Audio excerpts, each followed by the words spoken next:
What's up, everybody? Welcome back to the CruitCast with Cole Patterson there to my left. Blake always confuses me. Our producer, Cole's on my left. Wait, left, right? Left. I got to point to my right to get to my left, but that's Cole Patterson in the Texas Rangers hat and the Rivals.com shirt.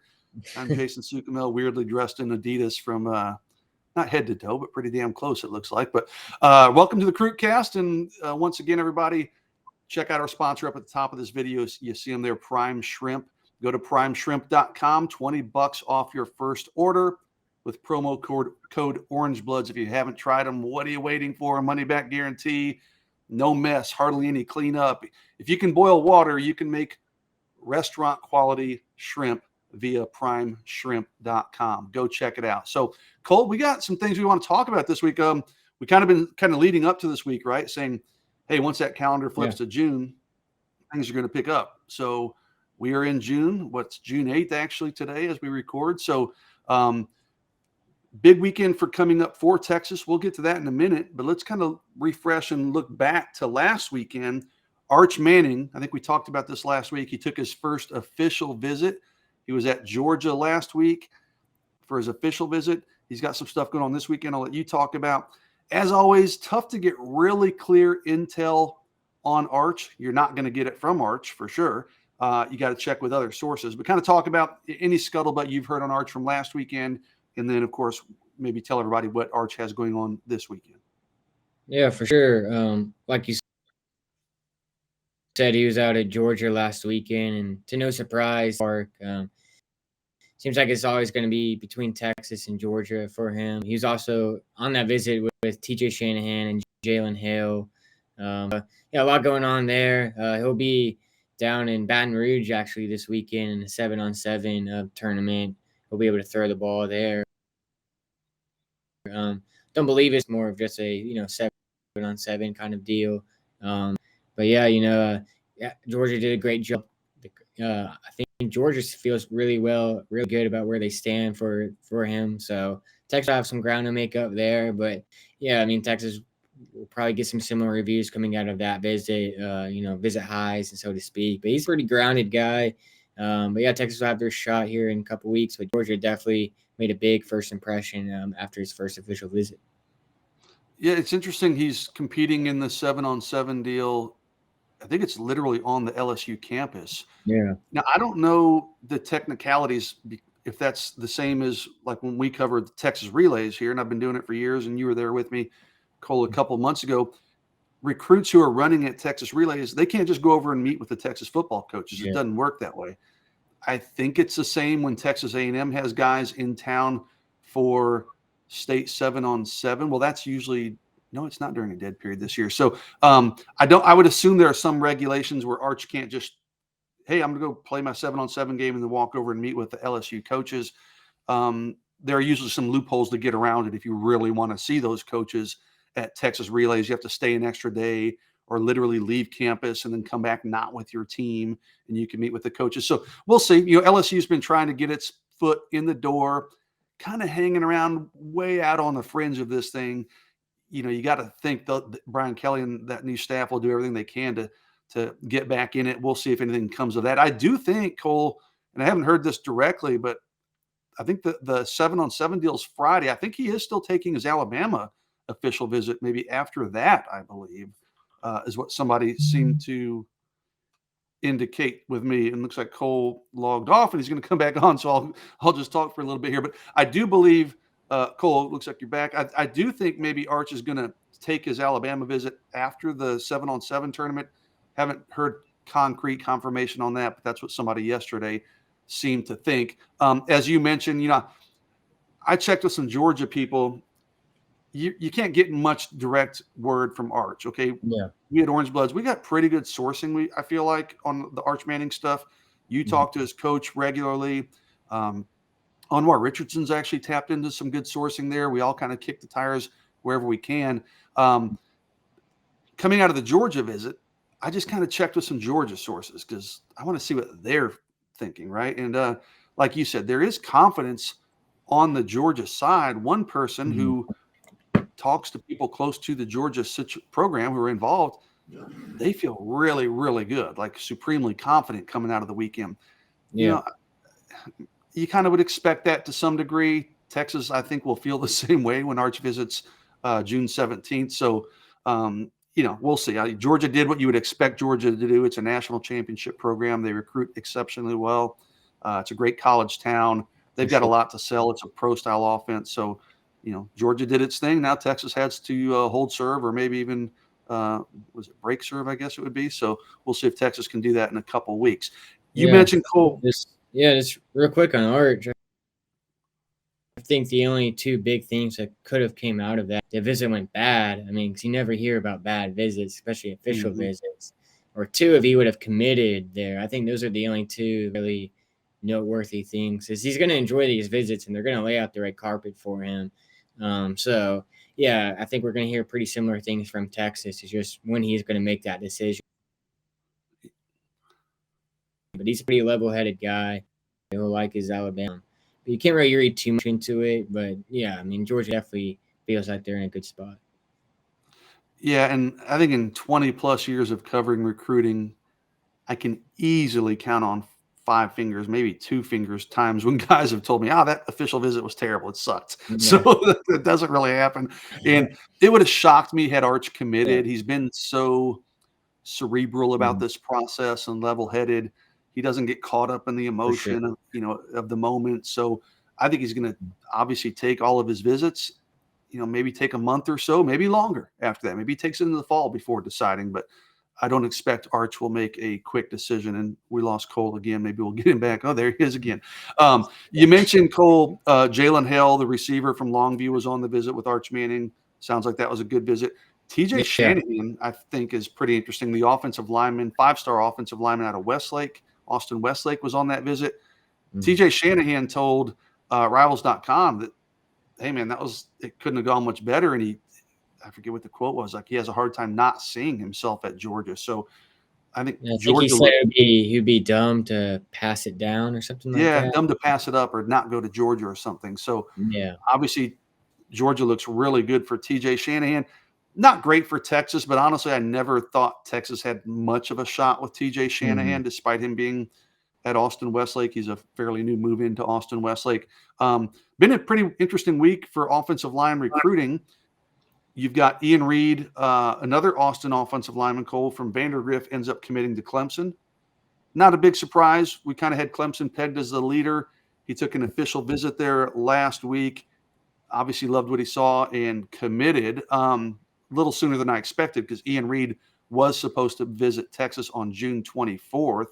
I hit Ian up yesterday after he committed, congratulated him, said, hey, man, I'm assuming that Texas visit is off. Are you still going to do that visit? And he goes, nah, I'm done. But, he's very gracious, said, hey, I wish nothing but the best for Texas. So, congratulations to Ian Reed. Obviously, there's some exceptions. But if you take an official visit to Clemson, it's usually kind of hard to turn that down. They're pretty selective of who they let officially visit and who they target. So, pretty big sign that he officially visited. Kind of expected, but good player. A very good player. And if a guy takes a visit and commits, whatever it is, 2 days later, that's usually a pretty good indication that he's not just with that program, he's in love with that program. He's probably not going to take other visits. Usually it kind of solidified things for him more than anything else. So Ian Reed's off the board. Where does Texas go now? They got a bunch of other guys that we've talked about, the Jaden Chapmans of the world. Keep an eye on Trevor Gooseby. I've mentioned this on Orange Bloods, offensive lineman out of Melissa. A guy, Cole, you and I saw at a private workout 2-3 months ago. Very talented, really high upside, 6'7", about 280. Played at about, I think he was like 230 last year or something crazy. His body is really kind of grown. He's shot up and he's added weight. Super athletic. Texas likes him a lot. Just file that name away. I'm not going to say too much right now, but just file the name. Yeah. He's committed to TCU, but I would be surprised if Texas didn't try to get in the mix. Yeah, his dad actually played football and basketball on the college level. So some good bloodlines there. Athletic kid. Has some natural ability at tackle, play some offensive line. So, definitely a guy to that's kind of developing, kind of a late bloomer, so to speak. But yeah, we saw him. He looked pretty good at that Melissa camp. Plays at a really good program, so definitely want to watch. I think, in fact, I think his dad had a cup of coffee in the NFL even. I believe so Yeah, too. I think he was a collegiate basketball player who then transitioned to football, if I'm not mistaken. Trevor had told me this story, but yeah, I think he had a cup of coffee in the NFL. Like you said, good bloodlines, really good kid. Mhm. Lots of upside. I mean, pure offensive tackle, which those are hard to find sometimes. This is a guy, For sure. a lot of these times you look at these linemen and you're like, okay, he's maybe an inside guy. Are you going to move him around? No, Trevor Gooseby is a pure offensive tackle. I think schools like that about him. Again, he is committed to TCU. We'll see if Texas makes a move there, and we'll see what happens with it. So that's kind of been the active last few days, Cole. Now let's look forward to this weekend. Texas has, as it stands now, we've confirmed 3 official visitors coming in for this weekend. They're also having an elite camp on Saturday, and they're going to have underclassmen there. So 2024s, 2025s, 2026 guys even. I was kind of thinking about that a little bit ago. Okay, 2026, that's the Julian Lewis. He's a quarterback out of Georgia is coming in. Big-time quarterback, right? Got an Alabama offer, Florida State, Georgia. 2026, I was doing the math, Cole. I'm like, that would mean he's not even a freshman yet, right? Yeah, he was actually, when I was down in Orlando, he was at the future All-American game with all the 8th graders. There are a lot of Texas kids out here that I was saying, okay, where do you go to school? Because I had it added up, and they're like, oh, I went to okay. But yeah, he's already got an Alabama offer. He's been blowing. I mean, he was already a big time recruit going into that event in December, but even since then, this spring, he's at Alabama just last week. So big time quarterback visitor, and I'm sure you'll get to it. But there's another big time QB visitor expected on campus too. Listen, no disrespect to Julian Lewis, who I don't know anything about the kid. He might wind up being the #1 player in the country, but it's hard for me to get too excited about a guy who hasn't even stepped on a high school campus yet as a student yet. So, but there is another big time quarterback, and we will get to him in a minute. But let's talk about the 3 official visitors coming in. I had to watch a video to pronounce this guy's name. I'll probably still mess it up. Leona Lefau from Kahuku, Hawaii, is a linebacker. He sent me I had DM'd him, and he confirmed late last night, because the time stuff is so different, that he will be coming in this weekend for his official. He was at Oregon last weekend. So we'll see if Texas can make a move there. He has visited Texas unofficially previously. So this will be a second chance for the Texas coaches to win him over. Interesting one, I think, Cole. Spencer Shannon from Mater Dei, the powerhouse program out in California. Big time tight end. I don't know if you've talked to Spencer much. I've talked to him a few times, but I actually had in my 3-2-1 column yesterday, had an update on him and kind of previewing his visit. He's visited Washington. He's visited UCLA. He's now got the Texas visit. That's it. He's done after that. He's going to decide out of those 3. I think Texas is in a really good spot there. I don't think UCLA is much of a player based on just kind of what I'm hearing. I think it's going to be Texas or Washington. I think he takes that visit this weekend, maybe takes a few weeks after that to let things sink in and makes a decision. I think this could be a big get for Jeff Banks. I think Spencer Shannon, I mean, you can't discount Washington, but I think Texas is in a pretty good spot leading up to this visit. Yeah, for sure.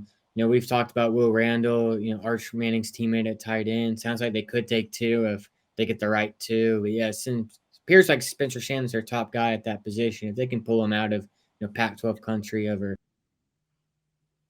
Pac-12 programs, so we'll see what happens there. I know you'll be closely monitoring that. Yeah, I'm going to talk to Spencer probably right as he leaves campus on Sunday, so we should be on top of that. And not to mention, he's from one of the arguably the best high school program in the country. So you get him, maybe that opens some doors into Mater Dei a little bit for you too. Yeah. Okay, so the third one is Cedric Baxter, the running back out of Orlando, Florida. Big time national prospect. Texas has Trey Wisner committed. They're looking for that second back. We all know about Reuben Owens. Cedric Baxter's coming in. I think he did visit Alabama last weekend, I believe. I need to double check that. But I know he named him. all but named him his favorite. So Yes, I saw that earlier today. So this is a young man from Florida. He just seems like he's going to stay in that region. He's visited Texas before, yeah, likes Texas enough to come back. I'm not going to discount Tashard Choice is a fantastic recruiter, but this one feels like it's going to be a tough one for Texas to win out. Do you agree? yeah. No, sorry, it cut out for a second. Okay. But yeah, he was out. I was actually out at Battle of Dallas here early in March, and I think I missed him by a day for the Texas relays. But just talking to some of his teammates, he likes Texas, the chart choice, but he's had an interesting recruitment.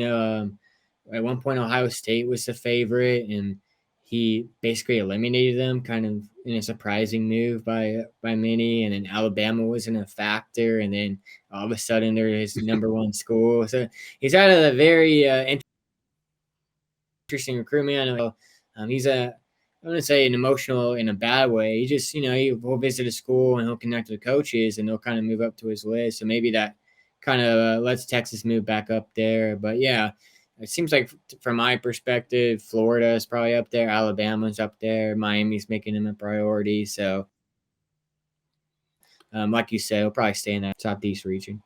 Yeah, that would be my guess. And the other thing, Cole, we talked about it briefly. We teased it, the elite camp on Saturday that Texas is having, the young guys coming in. You and I will be out there front and center interviewing guys. And I don't know if you looked at the weather forecast, dude. It's going to be 106, I saw on Saturday. So I'll be bringing my bucket hat for sure. I was going to say, wear a Speedo, whatever you need to do, Cole. Yeah, So no doubt. we'll be out there finding just whatever shade we can find, man. But we'll be out there to watch the camp probably, but at least interview guys as they leave. But the quarterback you mentioned earlier, Julian Sayin, 2024 quarterback out of Carlsbad, California, number one quarterback in the country for next year's class, 5-star prospect, obviously. So this is his. I talked to him. Gosh, I've already forgotten. I think this is his 4th visit to Texas. Okay, this is a young man who's been on the UT campus a lot. Yeah, Loves the staff, loves Sark, loves everything about the program. I love Julian Sayin, dude. Anytime I call Julian, he answers or he calls me back. He's very honest when you talk to him. I asked him when he visited back in April, I said, how closely are you watching the Arch Manning thing? And, a lot of guys are like, oh, man, I don't care. You got to compete wherever you go. You get the standard BS answer. And Julian's like, come on, man. There's some guys you have to watch, and Arch Manning is one of them. So it'd be stupid to follow Arch Manning, basically. So, and there's some overlap there. I mean, both of them like Georgia, both of them like Texas. Julian Sayin has Notre Dame and Michigan in there too. He is going to visit LSU and Alabama in the days following the Texas visit. It's a 2-day Texas visit. He'll be there Friday and Saturday. Sunday he goes to LSU, Monday to Alabama. So we'll see if LSU and Alabama kind of get in the mix. Cole, I think if Texas doesn't get Arch Manning and Arch goes to Georgia, I think Julian Sayin winds up going to Texas in that 2024 class. Again, no quarterback in the country. So, it would sting to miss on Arch Manning, but hey, man, the well's not completely dry, right? Yeah, Sayin's in contention for the number one overall player in that 24 class, similar to Arch. Yeah, like you said, it would kind of sting a little bit to miss out on your top quarterback and wait another year to get him. But yeah, I mean, it kind of seems like whoever gets Arch doesn't get Arch, I should say, will get Sayin, or at least have a really good shot in Georgia's case to get Sayin. But yeah, really good player, has made multiple trips to Texas. By all accounts, seems like a really good kid and everything. The fact he's going to be making a multi-day visit this time around is pretty notable. Arch like to make their decision pretty quickly as soon as their junior season ends. So possibly this puts Texas right there in the front runner position. Yeah, and Julian had told me, he said he probably will decide in October of his junior year. That's really early. I don't know why October necessarily, but he wants to be done and he wants to be a ringleader for his class. And like, it kind of hit me after I talked to Julian. I think it was Monday. He and I talked and did the interview. And I told him, and I don't do this very often. I said, hey, Julian, I just want to tell you, man. I said, you're a pretty hot commodity. I get it. Everybody wants to talk to you. Said but I really genuinely appreciate the fact that you're so generous with your time. Every time I reach out to you, you're great. And I just said, I appreciate that. And I said, I look forward to maybe meeting him this weekend and shaking his hand. And then after we talked, I kind of got to looking. I was like, he's right there outside of San Diego, and like, if he winds up at Texas, I'm like, no, Cole, that's my dude, not yours. I'll be making those trips out to San Diego. So, so if Texas doesn't get Arch and they get Julian Sayin, you might see me celebrate a little bit just so I can go cover him out in California. So I wouldn't be able to blame you.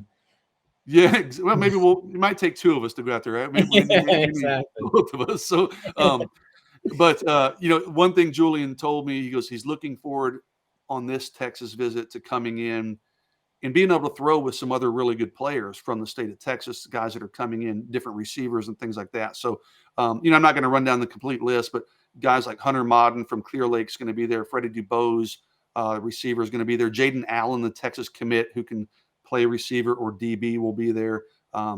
Several other, elite talents from the 2024, 25, and 26 classes will be there. So look for Texas to make a really strong move. I think, again, with Julian Sayin this weekend. Yeah.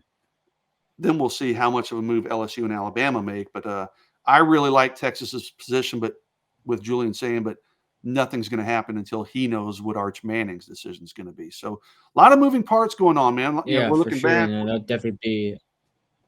Go ahead, Cole. What? Yeah. No, I was gonna say that whatever Arch does is definitely gonna play a role with Sayin. But yeah, I was gonna mention Jordan Johnson-Rebel is also gonna be on campus, and he's a guy that I was out at the TCU camp this past weekend, and he just showed up. Wasn't expecting to see him. Last time in March, I dreads and everything, and I guess he cut them off, and it took me a second to recognize who he was, but he came up to me and started talking to me. We talked for a good bit at the TCU camp. He's excited to come down to Texas. He said he's in really good communication with Jeff Banks. It's pretty constant. The two have formed a pretty good relationship. He's originally from the Brewer High School up in Fort Worth. He's now at IMG Academy. He said he loves it out there. He's going to be in line to start in a really talented defensive backfield. He just came off an A&M visit where he spoke really highly of how A&M treated him, but he loves Texas. Really excited to get down there. He has offers from me. He really doesn't want to play up north unless, in Ohio State might be an exception, but he really wants to stay in the region. So again, that's another guy, he's a top, 100 player in the country on Rivals. Believe him, we have top 50 at the moment. So a really talented player, can play corner and safety. So yeah, big time visitor list. He's another guy that they can make a move on and kind of show what they want to do in that 24 class around Julian Sayin or whoever they get in that class. So a lot of talented prospects. Yeah, I just looked. He's actually number 16, so he's a 5-star type talent. So if it maintains that range, player. So that'll be someone Julian Sayin will be throwing against. But no yeah, doubt. man, so the Arch Manning thing. I mean, it's going to create such a ripple effect, not just in this 2023 class, but potentially 24 with guys like Julian Sayin and whoever else. So we're all kind of waiting to see, like everybody else. We're waiting to see what Arch is going to do, and then that can really impact Texas in a lot of ways. Yeah, with this year's group and moving forward. So lots going on, man. You guys stay tuned to Orange Bloods. We'll be back with another CruitCast. Obviously, next week we'll have a lot to talk about. As I said, Cole and I will be down on the UT campus for the elite camp and trying to grab as many interviews as we can as those guys are leaving. So lots going on. We'll have coverage of the official visitors coming in this weekend. Once they leave campus on Sunday, we'll keep an eye on the Arch situation at LSU and Alabama visit if he does, as expected, continues to take that visit. So, man, we're kind of keeping our eyes and ears pointed all over the place here. But that's what the month of June has become, man. It's become a busy month. So, once again, go check out our Prime Shrimp, our sponsors. Big shout outs, hugely appreciative of those guys. And I'm not just lying, guys. It's a fantastic product. I'm really not just saying it because they're sponsor. Exactly, man. And if you don't believe us, go on Orange Bloods, Google or search on the message board for Prime Shrimp. Mm-hmm. Yeah, dude, there's a thread that we didn't start, other people started, and it's people raving about the product. So go to primeshrimp.com, get $20 off your first order with promo code OrangeBloods. Hit the like button, subscribe to our YouTube channel. That helps us as well. We appreciate everybody giving us some time again this week. We'll be back early next week to recap what should be a pretty big and eventful weekend. Cole, thanks for your time, buddy. I will see you this weekend. Take care. Yeah. Bye.